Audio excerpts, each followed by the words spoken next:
তো প্রজেক্টে এখান থেকে মেরে দেবো, বুঝলা? কোনটা প্রজেক্টে মারবে কি না? হ্যাঁ, এখান থেকে প্রজেক্টে মারবে তো, ডাইনিং টেবিল একটা দিয়ে। হ্যাঁ হ্যাঁ, বা দিনটা হবে রান্না বোর্ড থাকবে তো প্রজেক্টের বোর্ড লাগিয়ে দিল। হ্যাঁ, শুরু করতে চলেছি।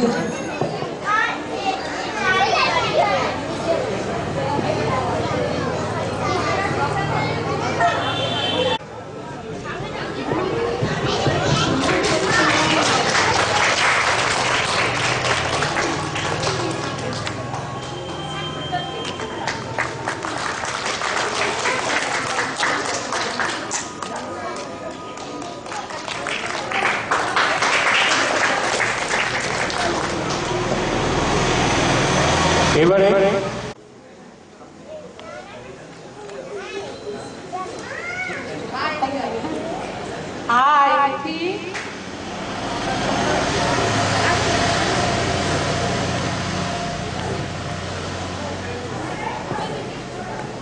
পরপর আমাদের প্রিয়ময়ী সাহেব প্রদীপ প্রজ্বলন করবেন। আমাদের মাঝে আছেন বিএলআর সাহেব, উনিও প্রদীপ প্রজ্বলন করবেন।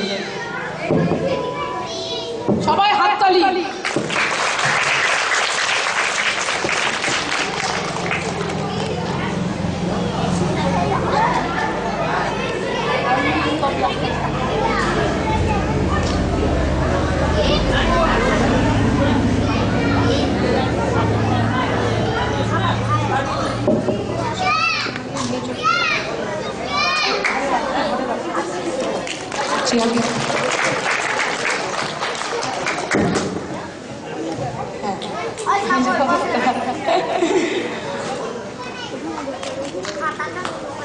তোরা দূরে থাক, পেছনে পেছনে তার আছে, পেছনে হয়ে যা।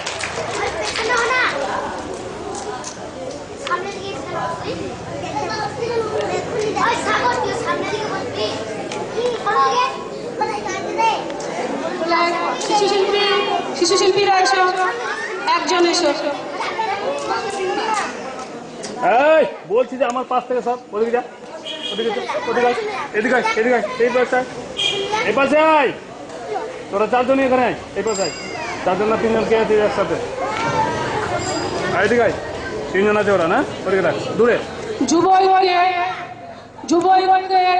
সম্পাদককে বলবো উনি ওখানটায় ফ্যানের ব্যবস্থা করে দিন।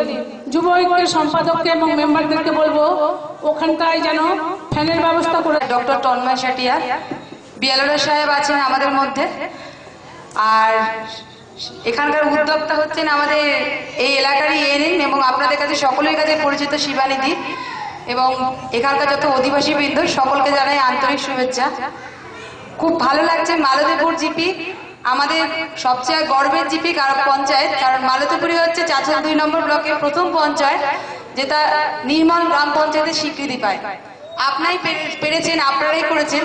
শুধু একবার মানে জেতার শিল জেতা নয়, সেটা জেতার পরেও সেটাকে ধরে রাখার জন্য আপনারা যে নিজ উদ্যোগে আমরা এই প্রোগ্রামগুলো সবসময় সরকারিভাবে করে থাকি। কোনো এখানকার অধিবাসী মিলে সকলে মিলে যে এত সুন্দর একটা চিন্তা ভাবনা ভেবেছেন এবং এটাকে প্রয়োগ করতে চলেছেন, খুব ভালো লাগছে। আরো কয়েকটা জিনিস বলবো আমরা, যে আপনারা জানেন যে আমাদের এই মালতীপুর ফুটবল মাঠে আমাদের নির্মল উৎসব খুব জাঁকজমক সহ হয়েছিল। আমাদের জেলা প্রশাসনের সকলে অনেক প্রশংসা করে গেছেন। তারপরেও আপনাদেরই মধ্যে থাকা অনেক ক্ষুদে শিল্পী আছে যারা একটি খুব সুন্দর নাটক করেছিল। আমাদের জেলা শাসকের এতটাই ভালো লেগেছিল যে বামনগোলাতে তাদেরকে নিয়ে যেতে আমাকে বলা হয়েছিল। এত সুন্দর নাটক করেছে, ডিস্ট্রিক্টের হয়ে যে নাটক সেটা তারা করেছিল। আপনাদের এখানকার এই ছোট ছোট বাচ্চা ছেলেমেয়েরা যারা হয়তো খুব ভালো ট্রেনিং পায় না, সুযোগ পেলে হয়তো আরো অনেক বড় হতে পারত। আমাদের মাননীয় পঞ্চায়েত মন্ত্রী শ্রী সুব্রত মুখোপাধ্যায় তারাও কিন্তু আপনাদের এই নাটকে খুব প্রশংসা করেছেন। মানে এটা আমাদের একটা গর্বের জায়গা, এটা আমাদের এই ক্ষুদে শিল্পীরাই কিন্তু আমাদের একটা গর্বের জায়গা এবং আনন্দের জায়গা। আজকে নিশ্চয়ই এর মধ্যে থেকে আমরা ভাবতে ভালো লাগছে উনি যদি 15 মিনিট বক্তব্য রেখে থাকেন তার মধ্যে অন্তত 2 মিনিটে আপনাদের এই ক্ষুদে শিল্পী প্রশংসা উনি করেছেন।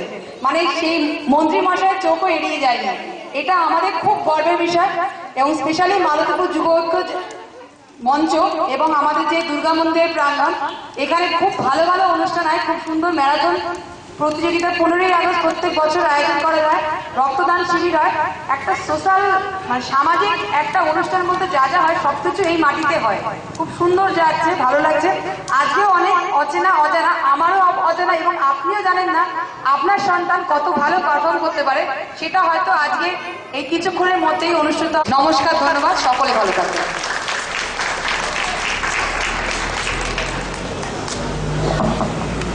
এমনি সাধারণ একটি সাংস্কৃতিক প্রোগ্রাম নয়, এর মাধ্যমে আমাদের সচেতনতা, যেটাকে আমরা স্বাস্থ্যের ক্ষেত্রে একটা খুব গুরুত্বপূর্ণ দিক হিসাবেই মনে করি, সেটার নামে সচেতনতার নামেই যে আজকে সাংস্কৃতিক সন্ধ্যায় অনুষ্ঠানের আয়োজন করা হয়েছে, সেটা অবশ্যই একটি অভিনব বিষয়।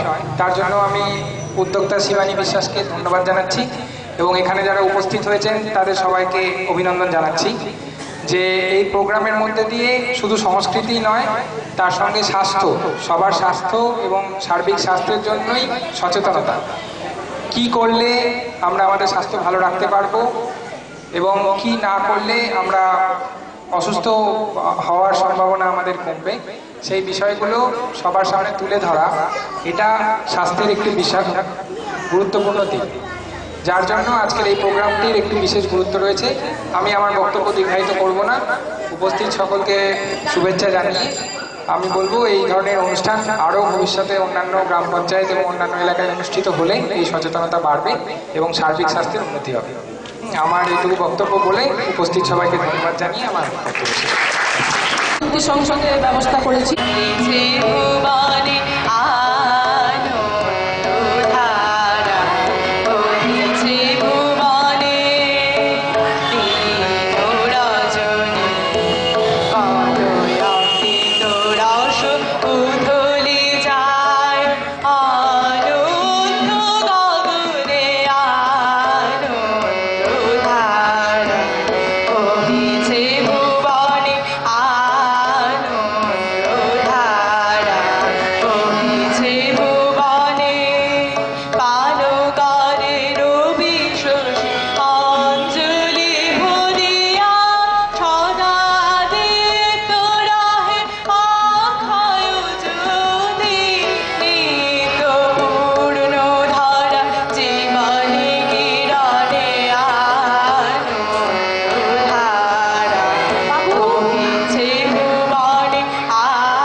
সেই 5 মাস 6 মাস ধরে ম্যাঙ্গো গার্ডেন করে শৌচালয় করে সেখানটায় আমরা নির্মল উৎসব মাঠে করেছিলাম।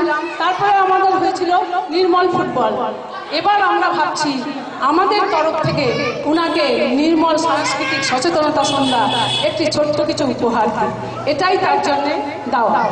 এবার আপনাদের কাছে সমস্ত দর্শকবৃন্দদের কাছে আমাদের এখানে যাদের একটু না বললেই নয়, সেখানে হচ্ছে ছোট্ট ছোট্ট শিশু শিল্পীদের নিয়ে এই অনুষ্ঠান, বড়দের কোনো ইয়ে নেই। আবার যেগুলো শিশু শিল্পীদের শেখার ক্ষমতা নেই বা যাদের মঞ্চে ওঠার সেই রকম পরিস্থিতি নেই, সেই সব শিশু শিল্পীদের তুলে এনেছি, যাদের দেখে বুঝতে হবে বা যাদের মধ্যে কিছু প্রতিভা আছে, যারাও কিছু করতে পারে, সেগুলো শিশু শিল্পীদের আমি তুলে এনে আপনাদের সামনে উপস্থাপনা করতে চলেছি। তবে ভুল ত্রুটি মার্জনীয়, আমার এই গদে বাঁধা কোনো গান, নাচ, আবৃত্তি নিয়ে এই ফাংশনটা করছি না। এবার আমি একটি নতুনত্ব ধরনের ফাংশনে যাচ্ছি, কিছু থিম দিয়ে শুরু করছি। তার মধ্যে নিশ্চয়ই নাচ আছে, গান আছে, আবৃত্তি আছে এবং কিছু থিম আছে। শেষে আমাদের ছোট্ট একটি নাটক আছে, সেটা হচ্ছে আমাদের সাপ মোচন, মানে এর সঙ্গে রিলেটেড করে আমরা সমস্ত খালি পরিষ্কার পরিবেশ, পরিষ্কার পরিচ্ছন্ন চাইছি না, আমরা মনের দিক দিয়েও নির্মলতা চাইছি। সেগুলো করার জন্য আমি ভেবেছি আমরা সাপ মুক্ত হতে চাই, তাই আমরা সাপ মুক্ত সাপ মোচন আমরা একটি নৃত্যনাট্য রেখেছি। সমস্ত দর্শকবৃন্দকে বলবো আপনারা সমস্ত অনুষ্ঠানটি দেখবেন এবং কাউকে আমি কোনো রকম